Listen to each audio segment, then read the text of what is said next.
How's it going, guys? And welcome to the Howdy Hoopers pod. We are about 2 weeks from the NBA regular season, and we have a lot to cover today, going over the Western Conference rankings. We're going to be talking about players like Wembanyama, Bronny James, Nikola Jokic, and a lot more.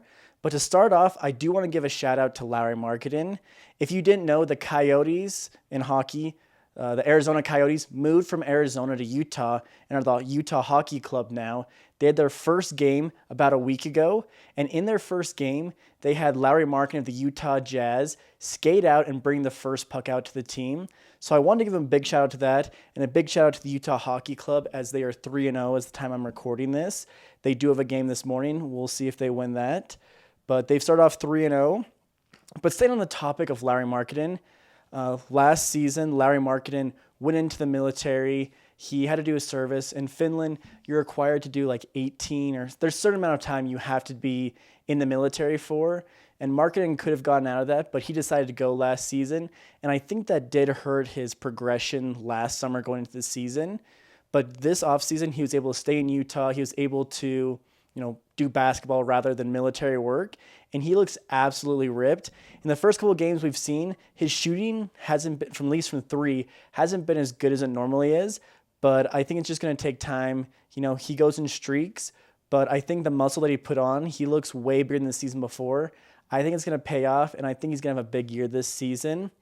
Every year he's so close to 50, 40, 90. Like last year, he was 49, 40, 89. So practically 50, 40, 90 club, but he was just off by a couple percent. And I think this year we're going to see him get that 50, 40, 90, but we're also going to see him make another jump. He's going to be more aggressive. I think we're going to see him not get shut down by teams in the fourth quarter. I think that extra muscle is going to help him a lot.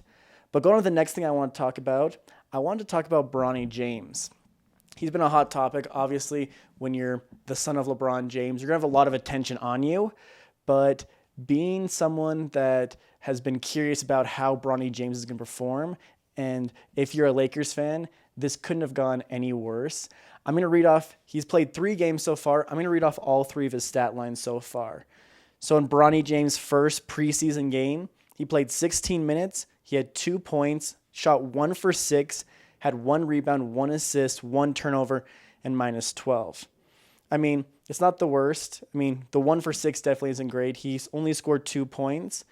I'm not going to lie. Actually, the entire stat line is really bad. But I'm going to give you a hint. The next 2 games don't get any better, and the second game might be the worst game of all 3. In his second game, he played 13 minutes, had 0 points, 0 for 1 shooting, had 2 rebounds was really the only positive thing he had 4 turnovers, and was a negative 16. Having 4 turnovers in less than 15 minutes is crazy. Having 4 minutes playing 30 minutes is crazy. And I'm hoping this isn't a sign of what's to come. Obviously, he's a super raw prospect. When he came in, they weren't expecting him to play. The only reason he's in this situation is because of his last name and who his dad is. But the last game, he didn't play as much. And in his third game, he had 6 points, 0 rebounds, shot 0 for 4, but he was minus 12. In all 3 of these games, he's had minus 12, and minus 16. For only being on the court for 6 minutes and being a negative 12, the other team outscores your team by 12 points. That is pretty hard to do. Usually if you're in the negatives at all and you play anytime, like more than 10 minutes, that's not a very good sign of you helping your team. The one thing I will give Bronny, and one thing he actually got from LeBron, is he's a really good chase down block player. In his first game, I think he did have 3 blocks, which is really good, especially for someone that's a guard. You don't see a lot of that, but they were mostly chase down blocks, which his dad's pretty famous for. The next thing I did want to talk about was Victor Wembanyama. Chris Paul and him have only played 1 game together so far, and the connection already looks elite.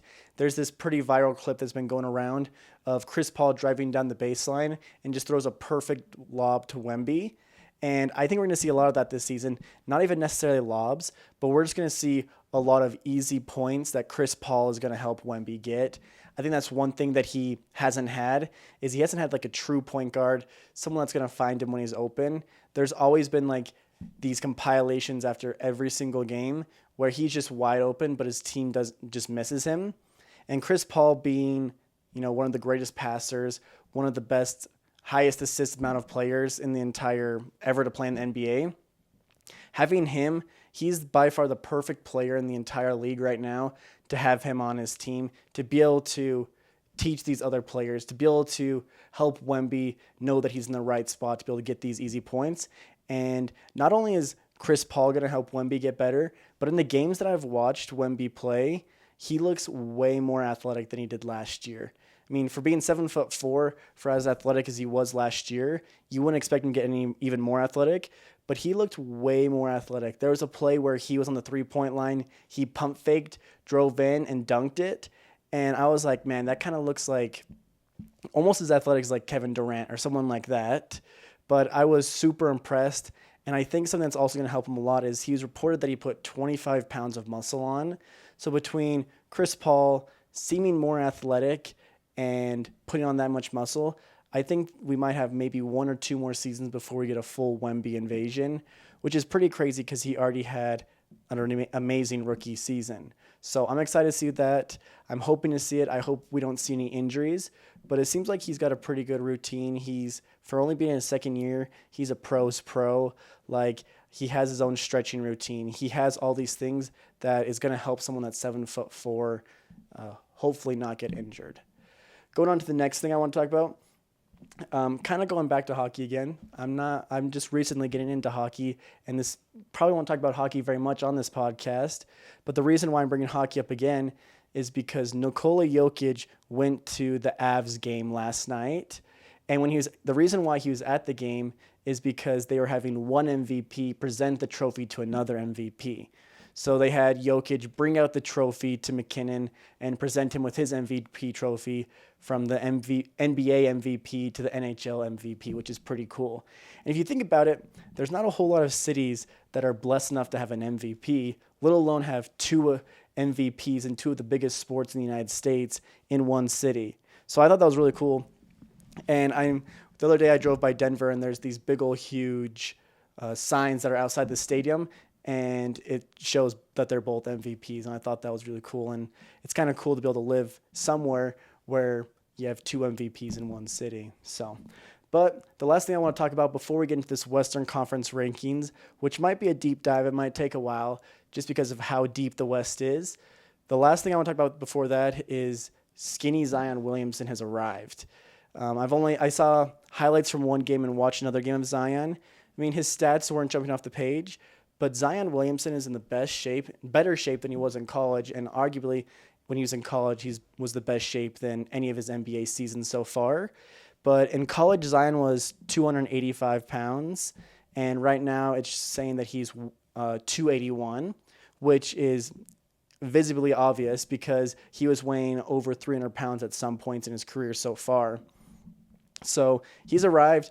The only thing I'm worried about is that I've heard that they don't really have a center, so it sounds like Zion's going to be playing a lot of center minutes, which isn't the most ideal thing because I think he's only like 6'7", and he's not the greatest rebounder. So I think that's going to be the one thing that holds the Pelicans back, which we'll talk about when we're doing the rankings. But I think if they can get a center, or at least not have him play center, this might be the best Zion Williamson season we've seen, which is pretty crazy because we've seen him average 27 points in his season before, which was overshadowed by injuries. But I think he's going to be at that level or higher. And when he's at that level, he's not even just scoring 27 points. He's doing it on like 70% from the field. I mean, he's getting all these easy points. He's bodying players, which I know he lost 30 whatever pounds, but he's still going to have that much of a weight advantage on all these players. But he's going to be a little lighter, a little more athletic, a little quicker, and it won't be as hard on his knees and his body with that extra 30, 40, whatever amount of pounds that he lost. But I just think we just got to watch out for Zion this season. I think it's going to be a lot of fun, and I know he's kind of fallen under the radar with injuries and different things, bad things in the media, whatever. I think we're going to have a lot of people jump back on that hype train of Zion because of how good of a season he has. But next I want to jump into the rankings for the Western Conference. Let me just pull this up on my phone real quick and record it, and it should be popping up on your guys' screen here any second. But we're in the Western Conference. As you guys know, the Western Conference has like 13 teams that it feels like that deserve to be in the playoffs. which is a lot different from the East because the East has like 3 or 4 teams that are top heavy. And I think last season there was teams in the play-in that were like 10 games under 500, where in the Western Conference there was teams that were above 500 that didn't make the playoffs. So it's completely different, but it's a lot harder to rank these teams because they're all playoff teams. They're all teams that could go on a run the playoffs. But we're kind of going to start from the bottom and we're going to work up. We're going to jump around, but mostly that's how we're going to work.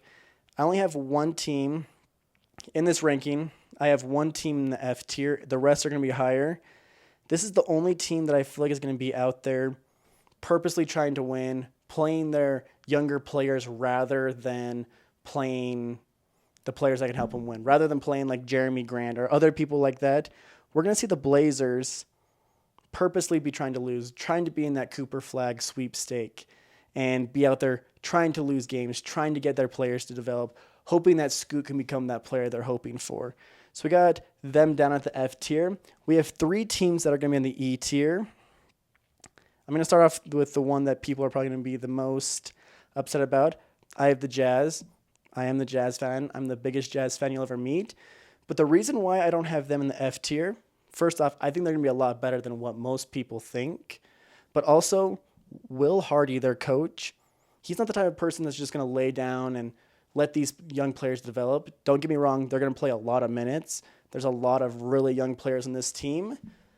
But he's going to play to win. He's going to play to win and also be able to develop these players.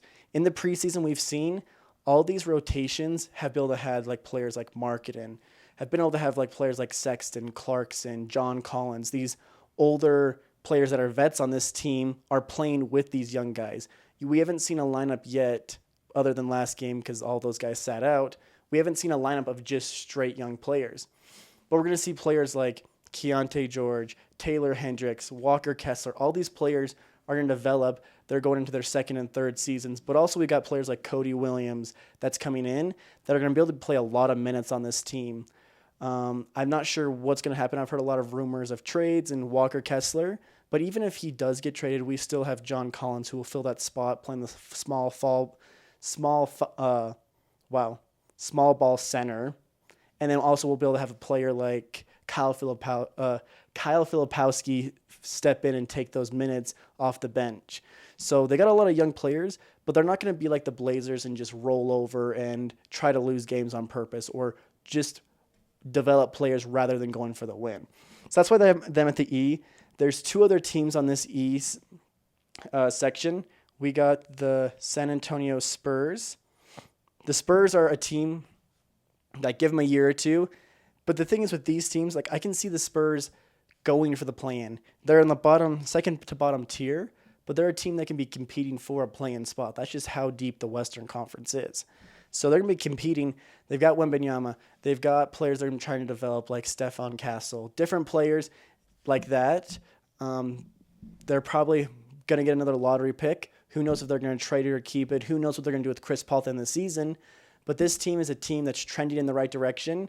And I think this time next year, we'll be talking about them maybe being the 5th or 4th or whatever seed, depending upon how these players develop, how healthy Wembanyama stays, and if they make any trades. But right now, we have them at E. And the last team I have on here is the LA Clippers. And the reason why I have them right here is, first off, Kawhi Leonard's hurt. They lost Paul George. But it's like, depending upon James Harden and Kawhi Leonard at this point in their careers, you just never know what's going to happen. James Harden still thinks he's in his peak.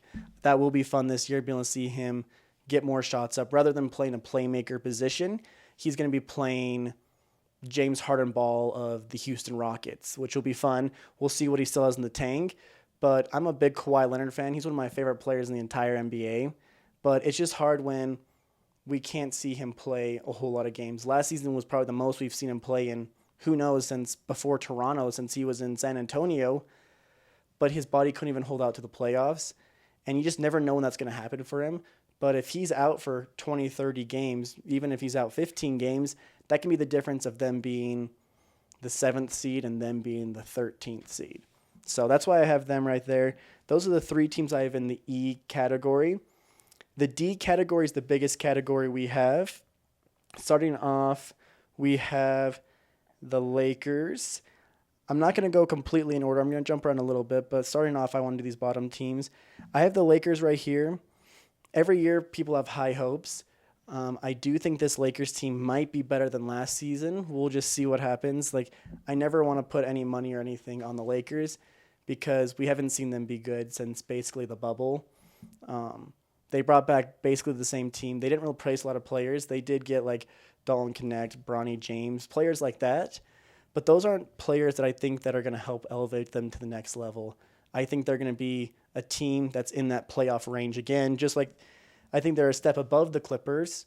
I think they're going to be for sure in that range. It's not like they're going to be 7th or they're going to be 14th or 13th or whatever.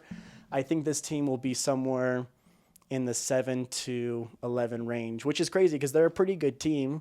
I mean, they've got two arguably top 10 players in the NBA with LeBron and AD, but I just don't see them being better than these other teams, which is unfortunate because if they're in the Eastern Conference, they could be a 4th or 5th or 3rd even seed out there.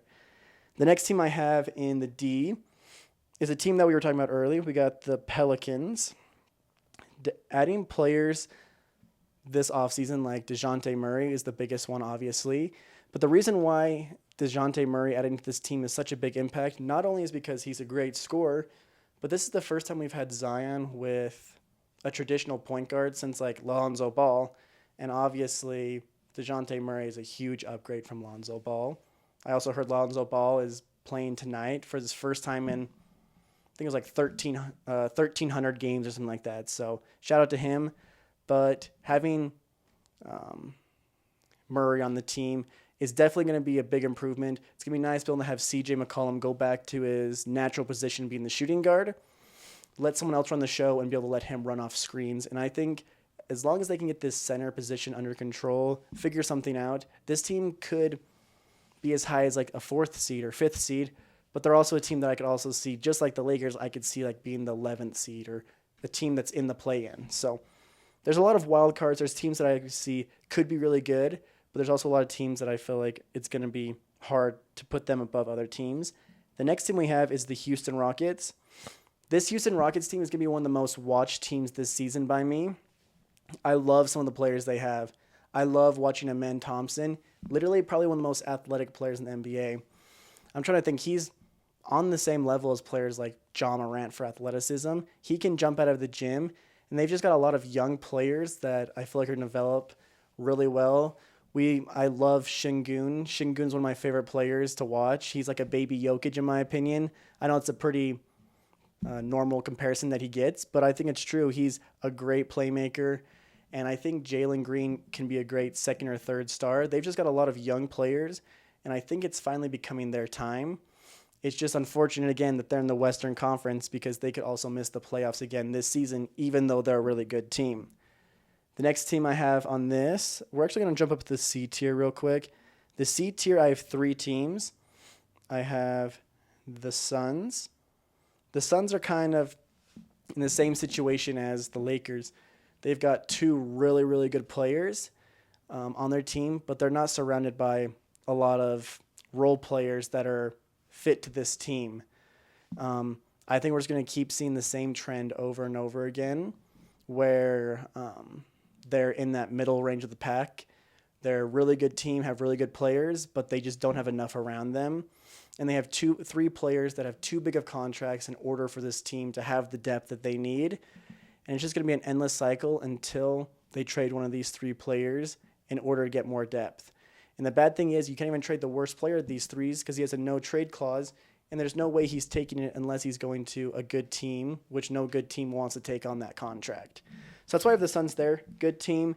It's just bad situation with contracts and trying to get players to go along with it. The next team is a team that I also enjoy watching just because of how great and fun and fast their offense is. We have the Sacramento Kings. They added DeMar DeRozan this offseason. They're going all in on offense and not really caring about the defense. Has kind of been what their motto has been for the last 2 or 3 seasons, and they're going to continue that. But I think we're going to have a lot of fun games. I think they're going to be in the playoffs. I just don't think they can go anywhere because their defense is going to be so bad. But it is going to be nice to be able to have another clutch player at the end of these games, rather than it going into Fox's hands, it's going to be hard for teams to game plan when you have two of the clutchest players in the entire NBA in the same team and two players that can get you a bucket at any time. So it's going to be fun to watch the Kings this year. They're just not in the championship category, but they're going to be a fun team to watch, and that's okay. Not every team can be competing for a championship or be a title contender. There's got to be those teams that are fun to watch, but your team can only do that for so long. And the Kings right now, with them not making the playoffs for so long, it's okay to be in this category where you're a fun team, exciting team to watch, really high-level team, but you're not in that 3 or 2 or 4 range of being able to make it to a championship, win a championship, or be favored to win a championship, because they could go on a big run and make it to the conference finals if everything lines up, but it's just not a team that you're expecting to do that at this point.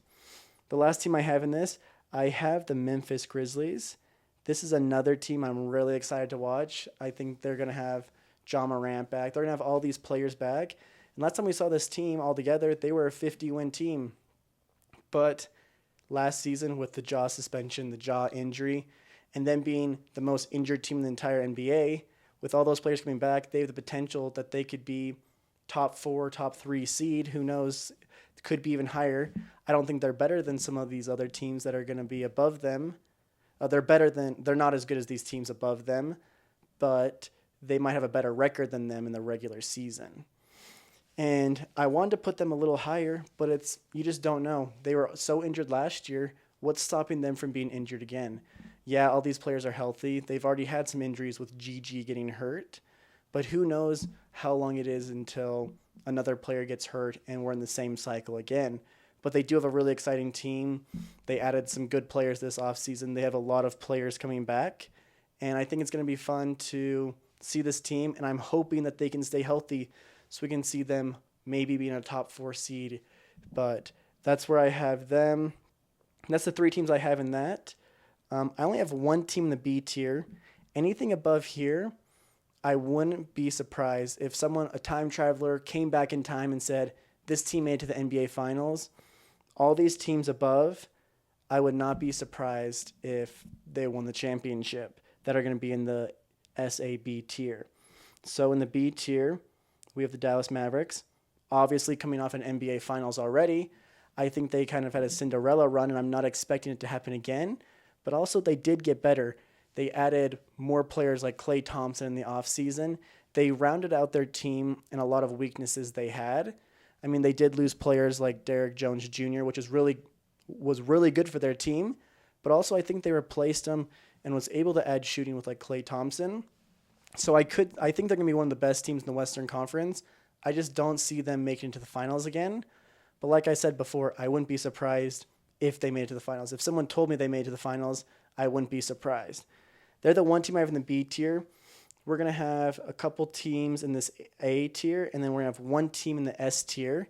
And the title of this video is going to be something along the lines of, this team is going to make a comeback and reclaim the Western Conference or reclaim an NBA title.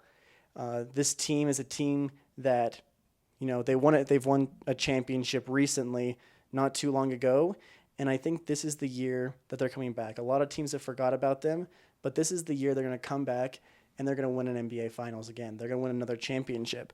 But before we get to that, I have 2 teams in the A tier. Any of these teams in the A tier or S tier are title favorites. They are going to be one of the teams that's in the final, in my opinion.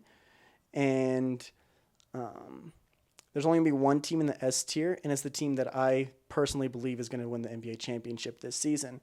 But the 2 teams we have in the A tier are the Oklahoma City Thunder and the Minnesota Timberwolves. I mean, these are the 2 teams in the Western Conference last year that we saw were top 3 in the playoffs in the regular season standings. They were 2 of the best teams in the playoffs, and they're relatively bringing all their players back. Obviously, Cat was traded for Julius Randle for the Timberwolves, but I truly believe that trade is not going to affect their ceiling. I think they still have the same potential of making it to the NBA Finals. They're going to have to figure some things out this summer. They're going to need some players to make some jumps. But overall, these are the teams these two teams I easily could see in the NBA Finals. I don't know necessarily if they could beat the Boston Celtics. I think these are two of the best teams in the whole entire league that can give them a run for their money. But they've got some things holding them back. I think the Thunder, I know they're still relatively young, and they've got a pretty big window to win a finals with how young this core is. But it also feels like they're ready now to win.